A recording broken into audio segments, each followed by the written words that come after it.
Ameliano, profesor Humberto García. Hola, profe. Freddy, Atlético Sport, buenas tardes. Buenas tardes. ¿Cómo evalúa el rendimiento de su equipo y el resultado que le dice? ¿Y cuánto incidió esos dos momentos clave del primer tiempo? El penal que recibe Ameliano y enseguida la expulsión que sufre el Mudo. Sí, ahora mismo es imposible evaluar porque el resultado fue bastante abultado. 4-1 siempre golpea bastante, no solamente en el resultado, sino también en lo anímico. Y como bien decís, fue determinante el penal que hemos causado, más la expulsión de Mudo que fue hacia el final. Lastimosamente hemos terminado ya nuevamente con 10 y nos cuesta bastante jugar con 10. Cada que tenemos esa diferencia numérica estamos perdiendo los partidos. Humberto, buenas tardes para Fútbol a lo Grande. Sobre la expulsión, si te quedaste con alguna duda, otra vez fue una tarde discutida con decisiones arbitrales, o más bien aquí pasa con hablar con tus jugadores por el tema de tantas tarjetas, tantas expulsiones a lo largo del campeonato. ¿Qué postura asumís en ese sentido? Yo no soy árbitro, pero ustedes analizan mejor.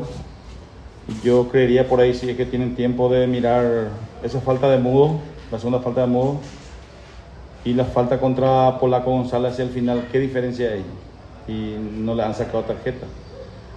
No estoy discutiendo la acción del árbitro, pero generalmente cuando me permiten terminar el primer tiempo estoy cambiando todos los que tienen tarjeta amarilla, y ahora nuevamente me sacan antes de que termine el partido. Y como dije al principio, nos cuesta bastante terminar bien los partidos cuando hay diferencia numérica en contra nuestra.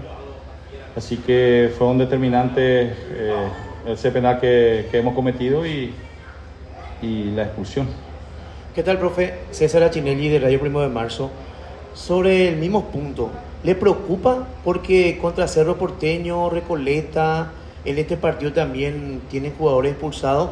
Y otra pregunta, el caso del arquero Miguel Martínez, ¿es una decisión suya que no jugó hoy porque él venía haciendo muy buenos partidos en el arco de Ameliano?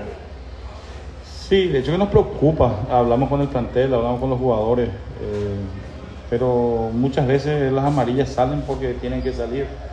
Hemos hablado con ellos también tratan de comprometerse en no cometer falta, pero ocurren, y como bien dijiste, las 3 derrotas que tuvimos fueron cuando en el primer tiempo nos dejan con inferioridad numérica. Y sí, fue una semana atípica porque Miguel se enfermó en la concentración. Tuvimos que traerle a Valbuena como suplente y debutó Sánchez. Martínez también estaba para entrar y no arriesgamos, porque nosotros vimos en el Comer que solamente era una fecha, pero después no quisimos arriesgarle porque no estaba bien claro, entonces lo sacamos.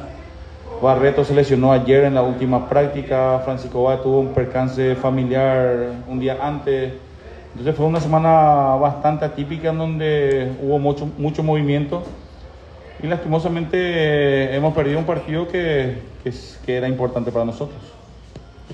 Ahora, profe, ¿en qué momento ustedes se dan cuenta del caso Martínez? Porque incluso a nosotros, los comunicadores, nos causó una terrible confusión porque aparece el nombre de Martínez en el Come y entre otras cosas también el lugar del partido, que eso no sé, sí, APF que no les comunicó a tiempo, cuántos partidos fue suspendido. Yo mismo he visto en el Come Martínez un partido decía y el otro decía 2 expulsiones, que era Falabella. Entonces, como yo vi en el comment que era un partido, Martínez ya cumplió contra Olimpia, entonces por eso lo tuvimos en la semana. Solamente que el presidente hoy habló con lo que estaban haciendo las planillas y les dijo que no juegue Martínez, entonces por eso fue la decisión de que juegue Miguel Benítez, que hizo un muy buen partido contra Olimpia. Ahí está. Bien, perfecto.